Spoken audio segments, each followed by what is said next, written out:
ప్రియులు పెద్దలు, Telangana state secretary గారు, దేవుని వాక్యం అందించక పూర్వము మన సంఘ కాపరి రెవరెండ్ అనిల్ కుమార్ శామ్యుల్ గారు ప్రార్థించు గారిని ఆహ్వానిస్తూ ఉన్నాం. ప్రార్థన చేస్తాం. సర్వోన్నతుడా, ఘనదేవానికి వందనాలు, స్తోత్రాలు.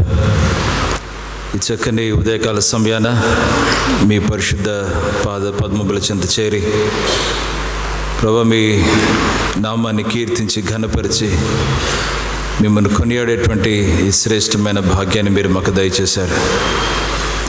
ఈ ఆదివారాన ఇండియన్ ఎవాంజలికల్ మిషన్ యొక్క ప్రత్యేకమైనటువంటి ఆదివారంగా పరిగణిస్తూ Cole centennial Telugu baptist church ప్రభా ఈ ప్రేషితోద్యమంలో భాగమై గావిస్తున్నటువంటి ఈ సేవను బట్టి మీకు స్తోత్రాలు. నేను ఐఎం పరిచర్యను ప్రభు దేశంలో గత 60 సంవత్సరాలకు పైగా ఎంతో బలంగా, ఎంతో అద్భుతమైన రీతిలో అనేక మంది క్రీస్తునెరుగని వారి మధ్య పరిచర్య గావిస్తుండగా మీరు కనికరించండి. మీరు గొప్పగా ముందు రోజుల్లో విస్తరింపజేసి ఆశీర్వదించండి ప్రభా. ప్రత్యేకించి ఐఎం లీడర్షిప్ని బట్టి మీకు వందనాలు, స్తోత్రాలు. మిషనరీస్ని బట్టి, వారి కుటుంబాలను బట్టి మీకు స్తోత్రాలు ప్రభా. వేరువేరు పరిచర్య విభాగాలు ఆదివాసుల మధ్య నేను సేవ జరుగుతూ ఉన్నప్పుడు తమ మాతృభాషలో పరిశుద్ధ గ్రంథం తర్జుమా చేయబడు పరిచర్య, మిషనరీలను తరబీదు చేసేటువంటి పరిచర్య, దాని మెడికల్ మినిస్ట్రీ ప్రభా, ఇలా అనేకమైనటువంటి విభాగాలు ఉంటుండగా గొప్పగా ఆశీర్వదించండి ప్రభు. ఈ ఉదయకాలన మీ మెలనైన స్వరం ప్రతి హృదయాన్ని కదిలించును గాక. నా నిమిత్తము ఎవరిని పంపెదను, నా నిమిత్తము ఎవరు వెళ్ళెదరు అన్నటువంటి ఆ పిలుపు ప్రతి హృదయంలో ఒక సవాలును తీసుకుని రాగలగటానికి సహాయం చేయండి. సంఘంలో నుంచి అనేక మంది మిషనరీస్ను ప్రభా ఇలాంటి టైంలో మీరు పంపించే స్థలాలకు లేవనెత్తమని మేము ప్రార్థన చేస్తున్నాం. మా కుటుంబాలలో మా బిడ్డలను మిషనరీస్గా మీ చిత్తానుసారంగా లేవనెత్తమని మేము ప్రార్థన చేస్తున్నాం. దేవానికి స్తోత్రాలు. మీ కార్యాలు మేము ఇంకా గొప్పగా చూడాలి ప్రభు యొక్క రాక కొరకై అనేక మందిని సిద్ధపరచాలి. ఈ ఉదయకాలాన మీ సేవకుడు వాక్యాన్ని అందిస్తుండగా రెవరెండ్ నెహెమ్యా గారిని సిలువ చాటును మరుగుపరచండి, ఆత్మచేత నింపి ప్రభా మా అందరికీ కావలసిన మీ దివ్య వాక్యాన్ని అనుగ్రహించండి. మీరే మహిమ పొందమని స్తుతి, ఘనత, మహిమ మీకు ఆపాదించుకుంటూ యేసు క్రీస్తు శక్తిగల సాటి లేని నామమున ప్రార్థిస్తుంటున్నా పరమ తండ్రి, ఆమెన్. ప్రభు అయిన యేసుక్రీస్తు నామములో ఇండియన్ ఎవాంజలికల్ మిషన్ తరపున మీ అందరికీ హృదయపూర్వకమైన వందనాలు తెలియజేస్తూ ఉన్నాను. ఈ చక్కని అవకాశాన్ని ఇచ్చిన రెవరెండ్ డాక్టర్ జీవన్ పాస్టరయ్య గారికి, అలాగే రెవరెండ్ సునీల్ కుమార్ శామ్యుల్ గారికి హృదయపూర్వకమైన వందనాలు తెలియజేస్తూ ఉన్నాను. అలాగే సంఘ కమిటీ వారికి, సంఘ పెద్దలకు, క్వైర్ టీముకు, ఆయా బాధ్యతలు వహిస్తున్న వారందరికీ, వారితో పాటు సంఘములో విశ్వాసులుగా ఉన్న మీ అందరికీ ఇండియన్ ఎవాంజలికల్ మిషన్ తరపున మరొకసారి హృదయపూర్వకమైన వందనాలు తెలియజేస్తూ ఉన్నాను. ఈ చక్కని సమయాన్ని కోల్ సెంటినరీ బ్యాప్టిస్ట్ చర్చ్ వారు ఐఎం సండే జరపటానికి ప్రేమతో ఆహ్వానించినందుకు, మీ మధ్య ఇలాగ నిలబడటానికి నన్ను ఆహ్వానించిన రెవరెండ్ జీవన్ ప్రతాప్, వారి సతీమణి సేరా జీవన్ గారికి ప్రత్యేకమైన వందనాలు తెలియజేస్తూ ఉన్నాను. ఈ సంఘము నుండి అనేక మంది మిషనరీస్ వచ్చినట్లుగా మరి రెవరెండ్ డాక్టర్ జీవన్ గారు వారు ఇంట్రడక్షన్ వర్డ్స్లో చెప్పారు. ఎంత సంతోషం, ఒక మిషనరీ చర్చ్, మిషనరీ విజన్ చర్చ్గా ఉండటం అనేది దేవుని యొక్క చివరి ఆజ్ఞను నెరవేర్చటమే. అలాంటి ధన్యతకు అర్హులైన ఈ సంఘాన్ని బట్టి నేను సంతోషిస్తూ, రాబోయే కాలములో ఈ భారతదేశానికి దేవుని యొక్క పరిచర్య, మిషనరీ పరిచర్యను అందించే ఈ గొప్ప సువార్త ఉద్యమములో ఈ సంఘం మరింతగా యాక్టివ్గా పాల్గొనాలని, సమృద్ధితో దేవుడు ఈ సంఘాన్ని నింపాలని ఆశిస్తూ, అలాగే ఈ సంఘంలో ఉన్న ప్రతి బిడ్డను, ప్రతి కుటుంబాన్ని దేవుడు ఆశీర్వదించాలని మనసారా కోరుకుంటూ ఉన్నాను. మంచిది. ఈరోజు దేవుని యొక్క వాక్యాన్ని కొద్ది నిమిషాలు మనం ధ్యానం చేద్దాం. ఈరోజు వర్తమానం యొక్క అంశం the church and it's identity and purpose. సంఘం యొక్క గుర్తింపు, దాని ఉద్దేశం. The church and it's identity and purpose అనే అంశం కింద ఒక 3 విషయాలు మీతో పంచుకుంటాను. దానికి ముందు చదవబడిన లేఖన భాగాల్లోనికి మనం వెళదాం. ఒకసారి మన ఎదుటికి తీసుకురాబడిన లేఖన భాగాలు మత్తయి సువార్త, మన ప్రభు అయిన యేసుక్రీస్తుల వారు ఇచ్చిన గ్రేట్ కమిషన్. దాని కొరకే మనం బ్రతుకుతున్నాం. బ్రతకాలి, బ్రతికిస్తున్నాడు, ఆశీర్వదిస్తున్నాడు, ఆయుష్నిస్తున్నాడు, ఆరోగ్యం ఇస్తున్నాడు. ఆ గ్రేట్ కమిషన్ని ఫుల్ఫిల్ చేసే విషయంలో నువ్వు యాక్టివ్ రోలు వహించాలని, ఆ బాధ్యతను నువ్వు వ్యక్తిగతంగా చేపట్టాలని, క్రీస్తు రక్తములో నిన్ను కడిగి పవిత్రపరిచి సంఘములో చేర్చి ఈ బాధ్యతను నీకు నాకు అప్పగించారు.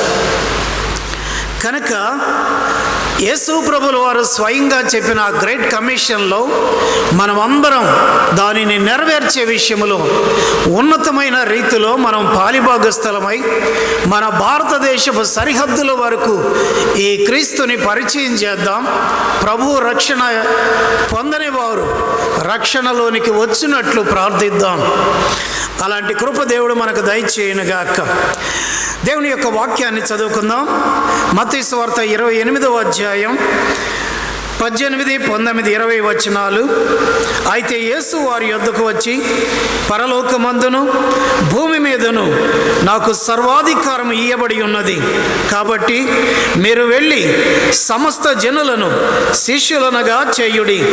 తండ్రి యొక్కయు, కుమారుని యొక్కయు, పరిశుద్ధాత్మ యొక్కయు నామములోనికి వారికి బాప్తీసమిచ్చుచు, నేను మీకు ఏ ఏ సంగతులను ఆజ్ఞాపించితునో వాటినన్నిటినీ గైకొనవలనని వారికి బోధించుడి.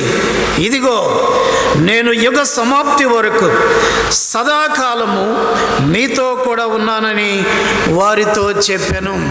దేవుడు ఈ లేఖన భాగాలను మన వినికిడిలో దీవించునుగాక. Church and machines. ఐడెంటిటీ అనేది సంఘానికి క్రీస్తులోనే. ఈ చీకటి లోకములో దేదీప్యమానముగా వెలిగే దివ్య సంఘముగా క్రీస్తులోనే గుర్తింపు కలిగి ఉంటుంది. క్రీస్తులోని నుండి బయటికి వెళితే చీకటి. కనుక నీ గుర్తింపు వెలుగు దీపం. You are the light and salt of this world. నువ్వు లోకానికి వెలుగువు, నువ్వు లోకానికి ఉప్పు అని స్వయంగా సర్వాధికారి అయిన దేవుడు మనతో అంటున్న మాట, నిన్ను నన్ను లోకానికి వెలుగుగా, ఉప్పుగా చేసి ఓ గొప్ప కమిషన్, గ్రేట్ కమిషన్ను మనకిస్తున్నాడు.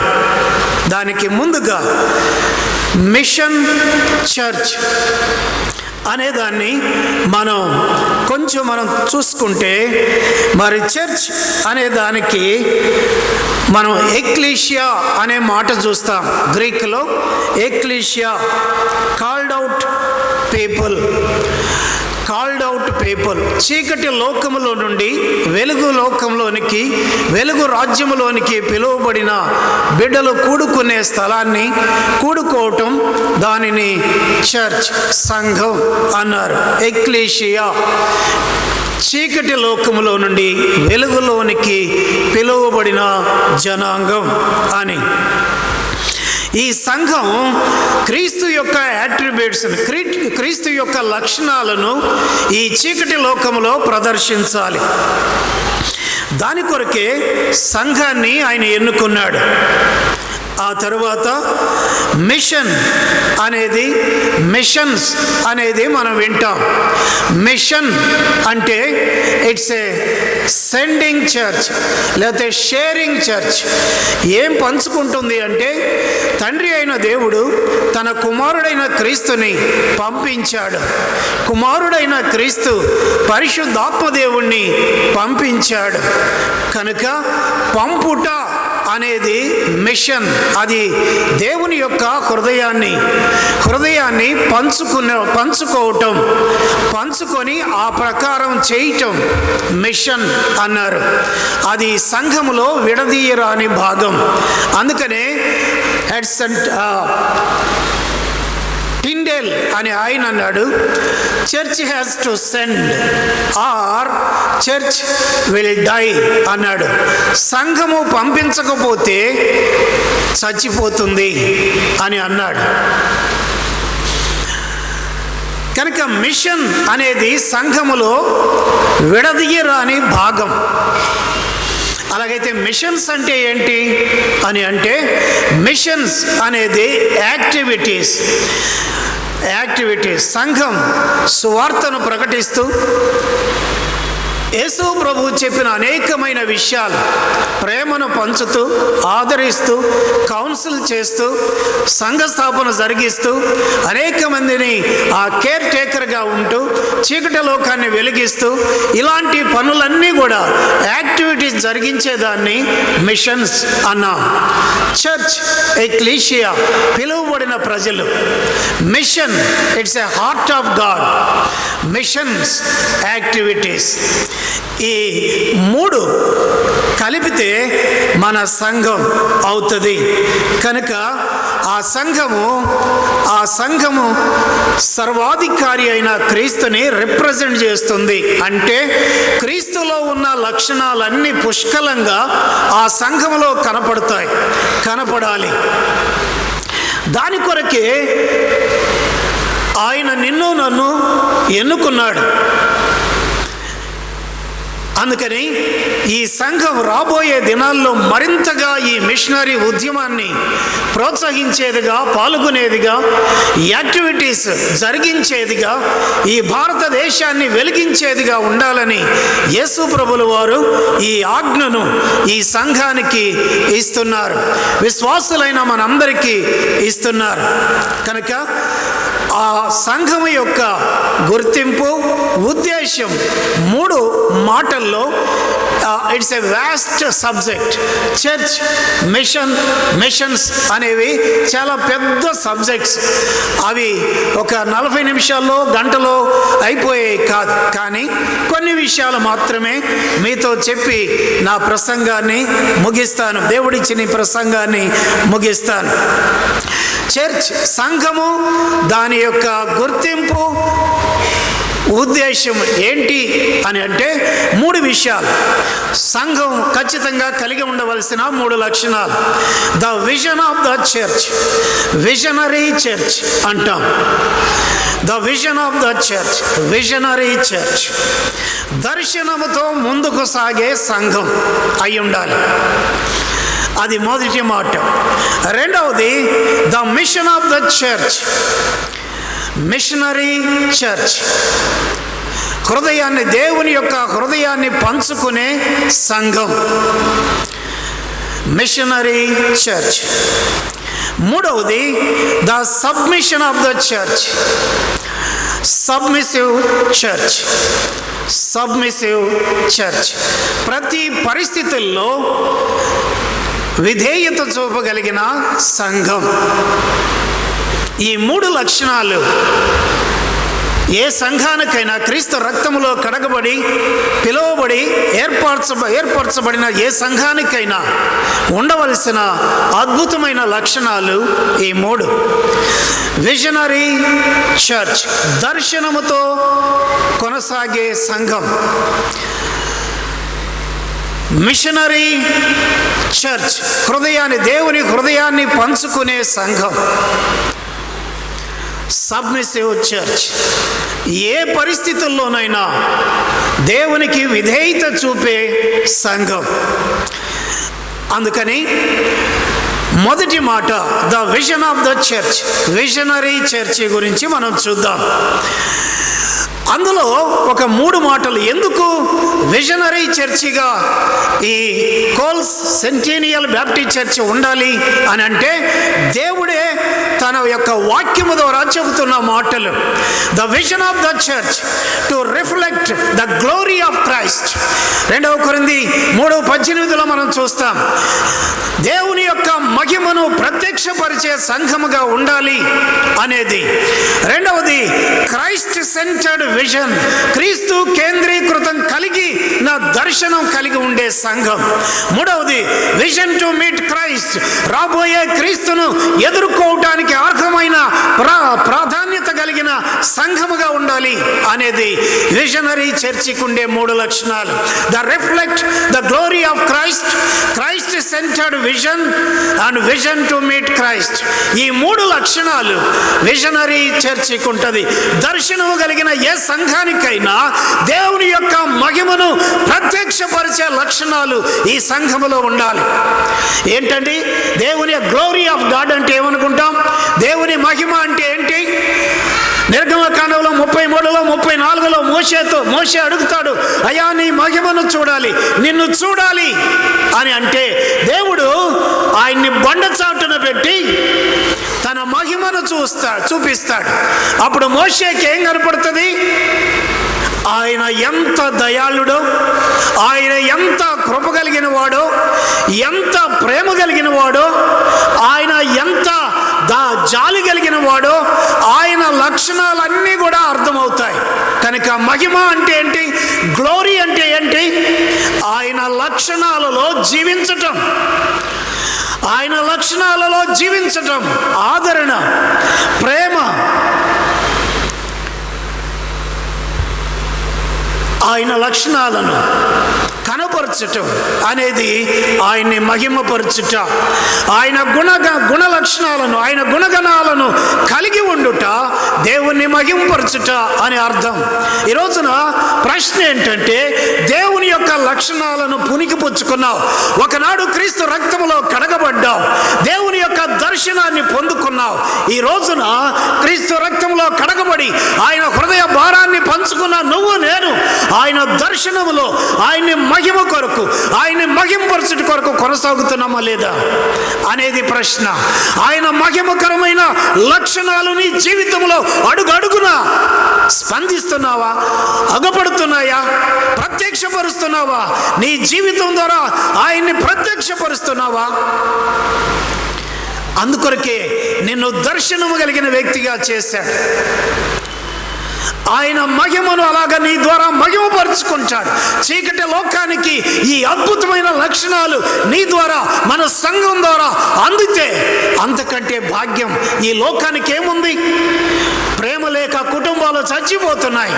ప్రేమ దొరకక, ఆదరణ దొరకక, జాలి, దయ, కనికరాలు, కృప దొరకక లోకం అల్లాడిపోతుంది, మరణ శిక్షలోనికి వెళ్ళిపోతుంది. చీకటి లోకములో సాతాను బంధకల్లా కుమిలిపోతూ ఉంది. రక్షించటం, దేవుని యొక్క దర్శనాన్ని, దేవుని యొక్క మహిమను అందించటానికే నిన్ను ఈ లోకములో ఇంతకాలం పోషించాడు, సంరక్షించాడు, ఆదరించాడు, ఆయుష్ పెంచాడు, ఆరోగ్యం ఇచ్చాడు. అన్ని పరిస్థితుల్లో దేవుడు నీకు సహాయం చేస్తూ ఉన్నాడు. ఆపత్కాలమందు యెహోవా నమ్ముకొనదగిన సహాయకుడు. ఆయన ఆదుకున్నాడు కాబట్టి ఈరోజు నువ్వు సజీవుడువై సజీవురాలువై దేవుని యొక్క సజీవ సంఘములో కూర్చొని ఉన్నావు.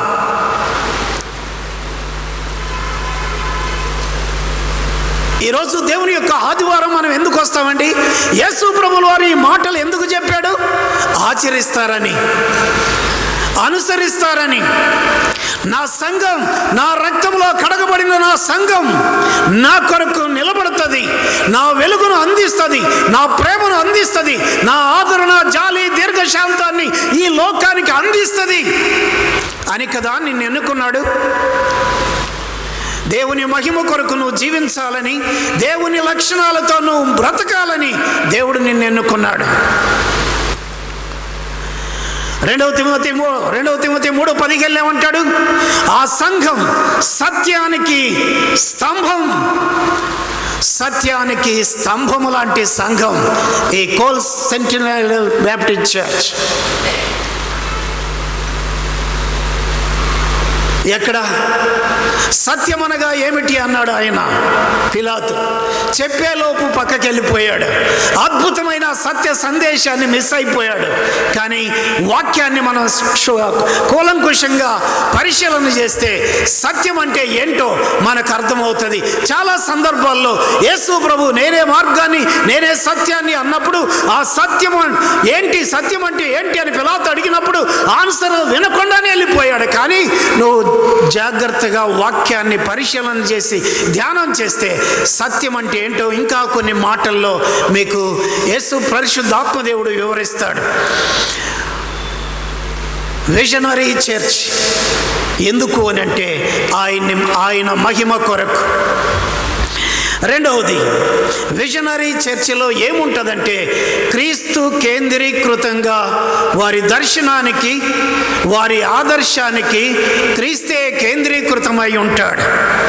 అంటే ఏంటండి?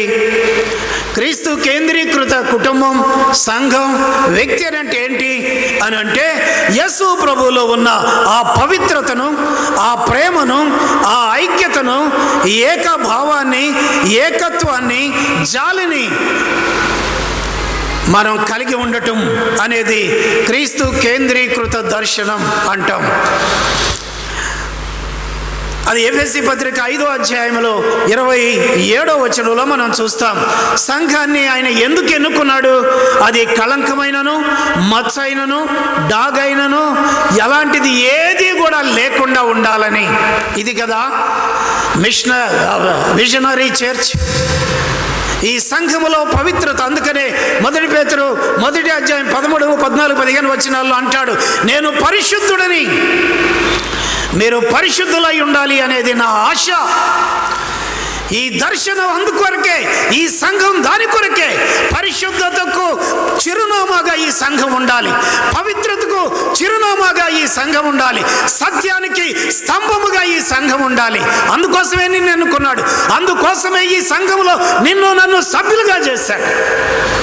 ప్రియ సంఘమా, పవిత్రతలో ఎక్కడ, యథార్థతలో ఎక్కడ, సత్యాన్ని చెప్పటంలో, మాట్లాడటంలో ఎక్కడ నువ్వు క్రీస్తును కేంద్రీకృతం కలిగి జీవించటంలో నువ్వు ఎక్కడున్నావు? విజనరీ చర్చిలో ఉన్న నువ్వు, నేను ప్రశ్నించుకుందాం. గ్రేట్ కమిషన్ని మనల్ని నమ్మిచ్చాడు, నిన్ను నమ్మి ఇచ్చాడు. చివరి ఆజ్ఞ, దాని కొరకే ఈ సంఘాలు ఉన్నాయి, దాని కొరకే మనం ఉన్నాం. నిన్ను నన్ను నమ్మాడు, నమ్మి ఈ చివరి ఆజ్ఞను, అంతిమ ఆజ్ఞను మనకిచ్చాడు, నీకిచ్చాడు. ఎంతవరకు నెరవేరుస్తున్నావు? ఎంతవరకు ఆయన మహింపరుస్తున్నావు? ఎంతవరకు ఆ దర్శనాన్ని కొనసాగిస్తున్నావు? విజనరీ చర్చిగా ఉందా? విజన్ మసకబారిపోతుందా? అందుకనే సామెతల గ్రంథం 29:8 అనుకుంటాను ఏమన్నాడు? Where there is no vision people will perish. దర్శనము దేవోక్తి లేని ఎడల జనులు కట్టులేక తిరుగుదురని ఉంది తెలుగులో. కానీ where there is no vision, దర్శనం లేని సంఘములో మృత్యువు తిరుగుతూ ఉంటుంది. దర్శనము లేని కుటుంబాల్లో, వ్యక్తుల జీవితాల్లో, సంఘాల్లో మృత్యువు తిరుగుతూ ఉంటుంది. వెలుగు లేని చోట చీకటి, కనుకనే దర్శనంతో జీవితాలు, కుటుంబాలు, సంఘాలు కొనసాగకపోతే ఈ లోకంలో ఉన్న చీకటిలో మనం కూడా కలిసిపోతాం. చీకటి మేఘాలు, కారు మబ్బులు, నిరాశ, నిస్పృహలు నీ జీవితాన్ని, నీ మనసును ఆవరించి చల్లబరుస్తున్నాయా? పరిశుద్ధాత్మదేవుని యొక్క అగ్ని, ఆ రోషం, ఆ వెచ్చదనం నీ జీవితంలో ఉందా? ఆ వెట్ట కలగాలి. పరిశుద్ధాత్మదేవుని యొక్క ఆ వెచ్చదనం, ఆ అగ్ని నీలో రగలాలి. అందుకని ఇర్మియా అన్నాడు, నా ఎముకలు మండుతున్నాయి, నాలో మంటలు రేగుతున్నాయి, చెప్పకుండా ఉండలేను. ఈ దేవుని కోసం, ఈ దేవుని మహిమ కోసం బ్రతకకుండా ఉండలేను అన్నాడు. ఆ మంట, ఆ దర్శనం మన సంఘములో, నీ కుటుంబంలో, నీ జీవితంలో ఉండాలి. రెండో విషయం, సో సంఘములో ఏం జరుగుతుంది? Renewed, refined, restoration. రెన్యువేషన్ జరగాలి, రిఫైన్డ్ జరగాలి, రెస్టోరేషన్ జరగాలి. ఇవి జరగకపోతే యథా రాజా తదా ప్రజ లాగా ఉంటావు. వచ్చావు, అలాగే వెళ్ళావు. ఎన్ని సంవత్సరాలైంది ఈ సంఘానికి రాబట్టి, ఎన్ని సంవత్సరాలైంది యేసుప్రభుని నమ్ముకొని, ఎన్ని సంవత్సరాలు, ఎన్ని వారాలు, ఎన్ని నెలలు తరిగిపోతున్నాయి నీ జీవితంలో.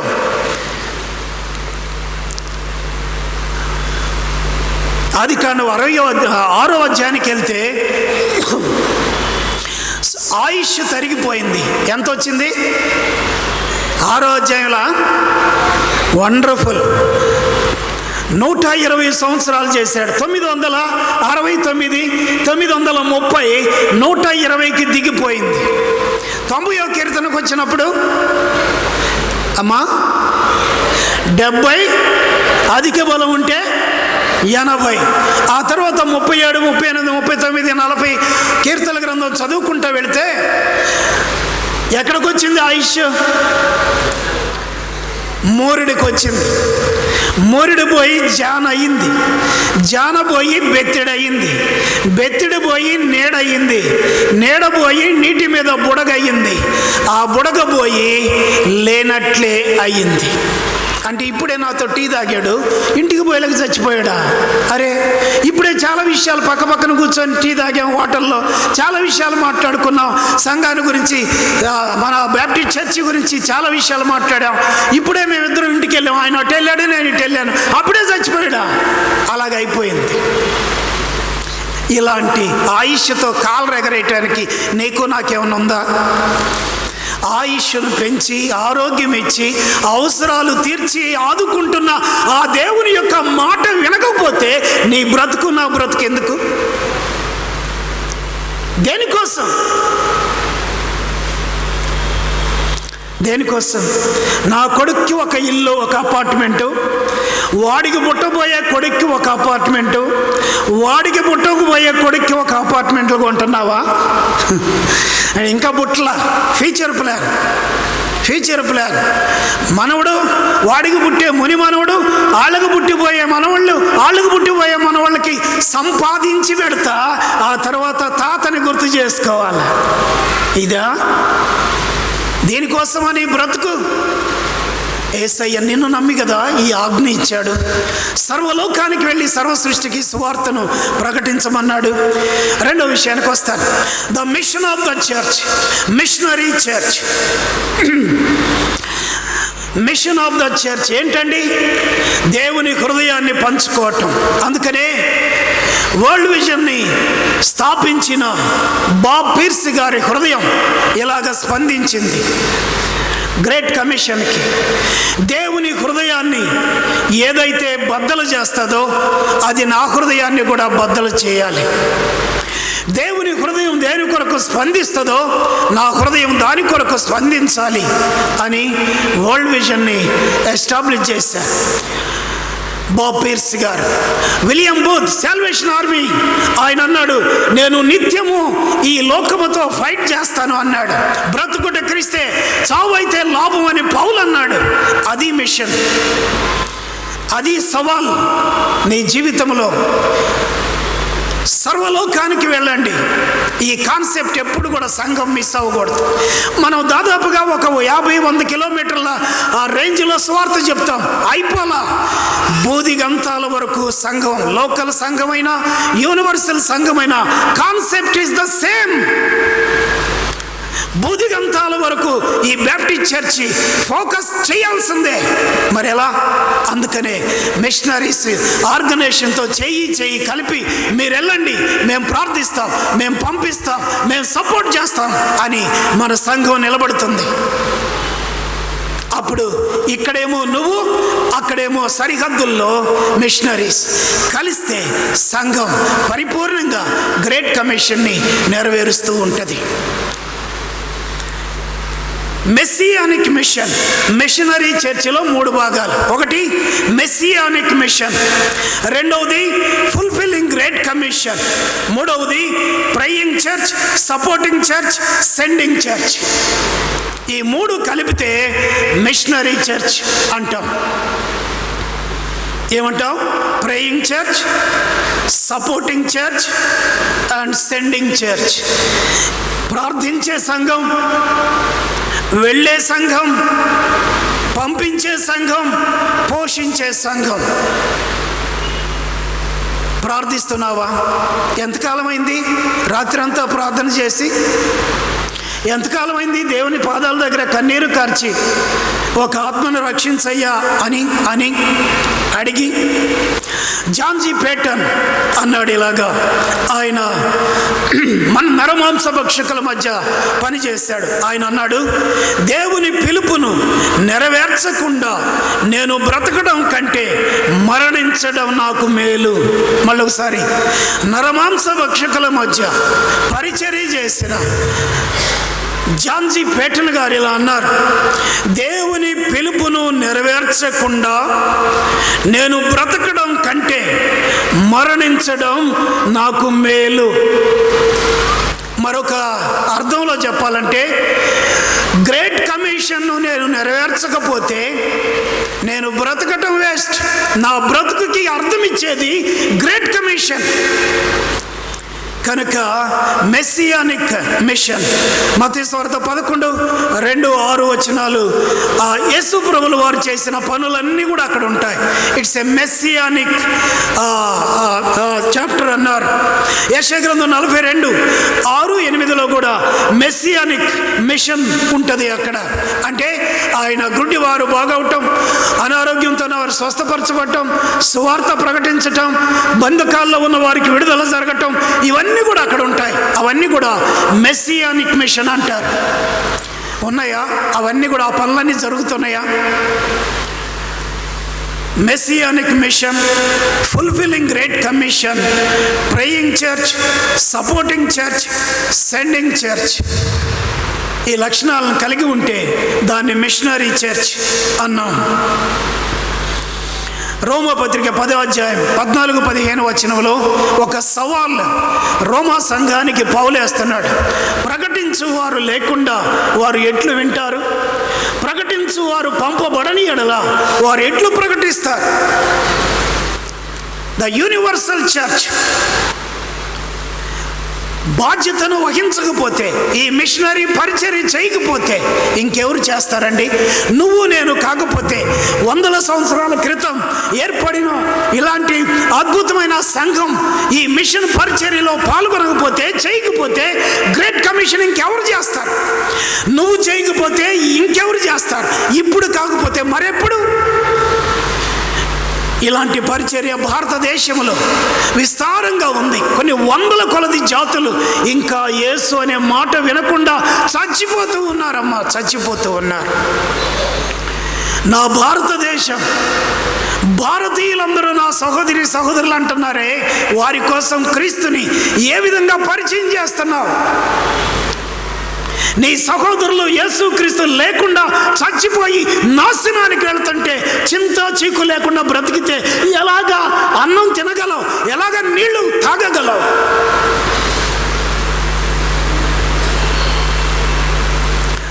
మూడవది సబ్మిసివ్ చర్చ్.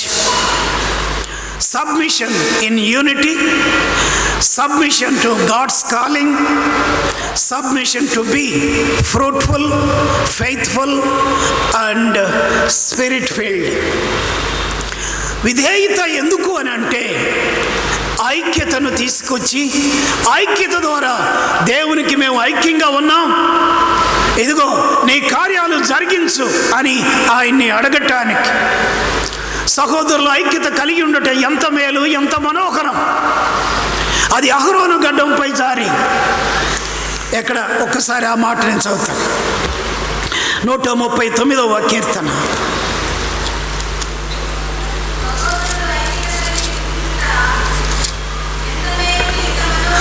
నూట 33, క్షమించండి, 130. సహోదరులు ఐక్యత కలిగి నివసించుట ఎంత మేలు, ఎంత మనోహరం. అది తల మీద పోయిబడి అహరోను గడ్డం మీదుగా కారి అతని అంగీల అంచు వరకు దిగజారిన పరిమళ తైలము వలె ఉండును. సియోను కొండల మీదకి దిగి వచ్చు హెర్మోను మంచు వలె నుండును. ఆశీర్వాదమును శాశ్వత జీవమును అచ్చట నుండవలనని యెహోవా సెలవిచ్చి ఉన్న ఆశీర్వాదము, శాశ్వత జీవితం ఈ ఐక్యతను తీసుకొస్తాయి. ఈ ఐక్యతలో ఆశీర్వాదం, శాశ్వత జీవం, ఆశీర్వాద పరలోకపు ఆశీర్వాదాలు దింపేది ఈ ఐక్యత. ఐక్యతలో ఎక్కడుంది మన సంఘం? సియోను కొండ, హెర్మోను రెండు కూడా శత్రువులు, రెండు కూడా సుదూర తీరాల్లో ఉంటాయి. ఆ కొండ మీద మంచు ఈ కొండ మీద పడదు. ఆ ఇంటి కాకి ఆ ఇంటి మీద వాళ్ళని కాకి ఈ ఇంటి మీద వాలకూడదు అన్నట్టుగా సియోను కొండ మీద నుంచి మంచు హెర్మోను కొండ మీదకి వెళ్దు, హెర్మోను కొండ మీద ఉన్న మంచు సియోను కొండ మీదకి జరగదు. కానీ ఇక్కడ జరుగుతుంది. ఎక్కడ? ఐక్యత కలిగిన చోట. శత్రువుల మధ్య ఆశీర్వాదం, శాశ్వత జీవాన్ని తీసుకురాగలదు ఈ ఐక్యత. రెండవది సబ్మిషన్ టు గాడ్స్ కాలింగ్, దేవుని యొక్క పిలుపు. అమ్మా, భారతదేశంలో సువార్త లేక చచ్చిపోతున్న జాతి ప్రజల మధ్యకు ఇంకా మిషనరీస్ యొక్క అవసరత ఉంది. దేవుడు నిన్ను పిలిస్తే రా. ఐఎం మిషనరీస్కి ట్రైనింగ్ ఇచ్చి పంపిస్తుంది. సువార్త అందించే ఈ ఉద్యమంలో నువ్వు నేను పాలిభాగస్తులు అవుదాం, మిషనరీస్గా వెళదాం. అనేక మంది మిషనరీస్గా వెళ్ళారు. లక్షల రూపాయలు డ్రా చేసేవాళ్ళు. ఐఎం ఇచ్చే 5,000 కోసమే, 5,000 ఐఎం ఇచ్చేది మిషనరీకి. లక్షలు డ్రా చేసేవాళ్ళు, రిజైన్ చేసే భార్యాభర్తలు, పిల్ల జలతో అడవుల్లో కొండల్లో కరెంటు ఉండదు, మందులు ఉండవు, పాలు ఉండవు, టీ ఉండదు, పడుకోవటానికి ఏమి ఉండవు. 9 రోజులు అయినప్పుడు నాకు పెళ్ళై 9 రోజులకి నా భార్యను తీసుకెళ్ళాను కోయా ప్రజల మధ్యకి. వాళ్ళు చేపల కూర పెట్టారు. ఆ చేపలు ఈకలు తీలా, పేగులు తీలా, ఏమీ తీలా, ఉడకబెట్టి పెట్టారు. తినాలి, తింది. ఆ తర్వాత పడుకో మా బెడ్రూమ్. ఆ బ్యాంబో తడికల మీద కొత్తగా పెళ్ళై వచ్చిన పెళ్లి కూతురు బ్యాంబో తడిక మీద ఆరు బయట ఆ గుడిసెలో పడుకుంది. అక్కడ తేళ్లు, పాములు మాతో పాటు నిద్రపోతాయి. మాతో పాటు ఆ తడికి, ఆ గుడిసెకి ఒక తడికి అడ్డం పెట్టుకుంటే పులులు, ఎలుకబంట్లు వస్తాయి. సోదరులు జీవన్ ప్రతాప్ గారు చెప్పారు ఆ విషయం.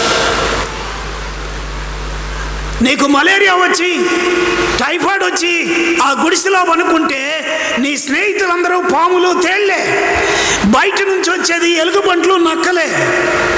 ఎవరు ఆ గ్రామంలో వచ్చి టీ తాగేవా, ట్యాబ్లెట్ వేసుకున్నావా, డాక్టర్ దగ్గరికి వెళ్ళేవా అని అడిగేవాళ్ళు ఉండరు. సబ్మిషన్. అలాంటి పరిస్థితుల్లో దేవుని పిలుపుకి విధేయత చూపి కొనసాగి, దేవుని యొక్క పిలుపు, దేవుడు నిన్ను పిలుస్తుంటే ఈ రోజున నువ్వు ఫలభరితంగా ఉండాలి అని అంటే విశ్వాసపు అచంచలమైన విశ్వాసాన్ని కలిగి పరిశుద్ధాత్మ దేవుని యొక్క నింపుదల కలిగి ఉండాలి అని అంటే దేవుని యొక్క పిలుపుకు లోబడి. మరిన్ని విషయాలు మీరు తెలుసుకోవాలంటే బూదిగంత సువార్త వస్తుంది. ఈ మ్యాగజైన్ తెప్పించుకోండి. 30 రోజులకి 30 ప్రార్థనా అంశాలు ఉన్నాయి. 30 పొలాలు కోయా వాళ్ళు, గోండ్స్, గొత్తి కోయలు, కాటు పూసారు, కొలం, కొర్కు, ఇలాగా ఏ ప్రజా గుంపుల మధ్య పరిచర్య జరుగుతుందో, అక్కడ ఏ మిషనరీస్ పనిచేస్తున్నారో ప్రార్థించటానికి చక్కని ప్రార్థనా అంశాలు, స్తుతించటానికి మంచి స్తుతి అంశాలు ఉన్నాయి. ఈ మ్యాగజైన్ తెప్పించుకోండి. మీకు అందుబాటులో రెవరెండ్ జీవన్ ప్రతాప్ గారు, వారి సతీమణి శారా జీవన్ గారు అందుబాటులో ఉన్నారు. వారిని సంప్రదించండి. మరిన్ని విషయాలు మీరు తెలుసుకోండి. ఒక విషయం చెప్పి నేను ముగిస్తాను. ఒకరోజు 10 నక్కలు అడవిలో వెళ్తున్న నాకు నా చుట్టూ కమ్మాయి. నక్కలండి, పులులు కాదు, నక్కలు. 10 నక్కలు నా చుట్టూ వచ్చాయి. ఏం చేయాలి? అలాగే ఆ నక్కలు నా చుట్టూ మనుషులు చుట్టుముట్టినట్టు ముట్టినాయి. కదలటానికి లేదు, ఏం చేయటానికి లేదు. అలాగే ప్రభువుని సన్నిధిలో మోకరించిన 10 వాటి మధ్య అద్భుతంగా ఆమేనన్న తర్వాత అవి ఎటుపోయినాయో తెలియదు. అద్భుతాలు చేసే దేవుడు, తన పరిచర్యకు నిన్ను పిలిచిన దేవుడు పరలోకంలో ధనం కూర్చుకోమని చెప్పాడు. ఎక్కడ కూర్చోండి? ఎక్కడ ధనాన్ని కూర్చుకోండి? పరలోకంలో మీ ధనాన్ని కూర్చుకోండి. అక్కడ ధనవంతులు అవ్వండి. ఇక్కడ బెగ్గర్స్ అయినా పర్వాలేదు, బెగ్గర్స్గా ఉంచడండి. రోడ్ల మీద యేసుని నమ్ముకున్నందుకు నేను వీధుల మీద రోడ్ల మీద పడ్డా అనే సాక్ష్యం ఆయన ఇవ్వడం. ఆయన ఎవరికి రుణపడి ఉండే దేవుడు కాదు. అయితే ఆయనే చెప్పిన మాట, మీ కన్నులెత్తి పొలాలు చూడండి, వాటి కోసం మీ వనరులను వాడండి. కోతెంతో విస్తారంగా ఉంది, ఆయన గుండె పగిలిపోతుంది, వెళ్ళేవారు కావాలి, ప్రార్థించండి అన్నాడు. ఒక జీవన్ ప్రతాప్ గారు, ఒక నెహెమ్యా, ఒక విక్టోరియా, ఒక రత్నప్రభ, ఒక జాన్సన్ సిరిగిరి, ఒక షాలేం గారు, ఒక బెంజమిన్ గారు ఈ సంఘంలో నుంచి వెళ్ళారు. ఆగిపోయిందా?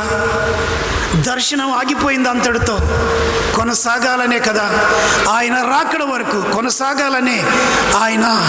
ఆయన రాకడ ఆలస్యం అవుతుంది. 3 అద్భుతమైన విషయాలు. ఒకటి, సృష్టి అంతటిని తెచ్చి నీ పాదాల దగ్గర పెట్టి అనుభవించు అన్నాడు.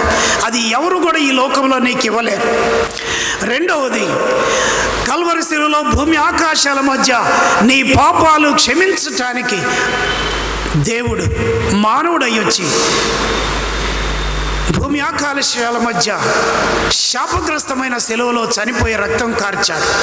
మనుషులలో ఎవరి ద్వారా ఆ కార్యం నీకు దొరకదు. మూడవది, ఆయన తిరిగి రాబోతున్నాడు, మధ్యాకాశంలో రాబోతున్నాడు. పండగ దినాలు రాబోతున్నాయి. అయితే ఆయన్ని ఎదుర్కోవటానికి నువ్వు ఎలా సిద్ధపడుతున్నావు? ఈ 3 నీకు లోకంలో దొరకవు. ఆయన దగ్గర నుండి పొందుకునే ఈ లోకంలో నీకు దొరకవు, ఆయన దగ్గరే దొరుకుతాయి. ఇలాంటి అద్భుత సమృద్ధి ఆశీర్వాదాల శాశ్వత జీవం పరిశుద్ధాత్మ దేవుణ్ణిచ్చి నిన్ను సిద్ధపరుస్తూ ఉండగా ఇవ్వండి, నీకు ఇవ్వబడుతుంది అన్నాడు. పరలోకంలో ధనం కూర్చుకోండి అన్నాడు.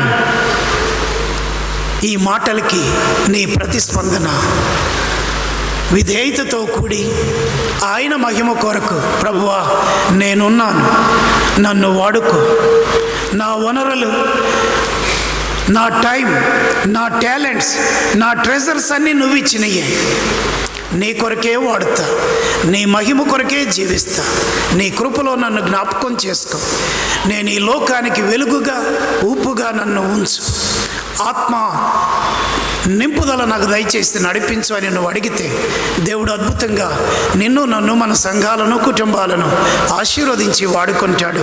చీకటి లోకాన్ని వెలిగిస్తాడు. అట్టి కృప దేవుడు మనందరికీ దయచేయునుగాక. ఆమేన్.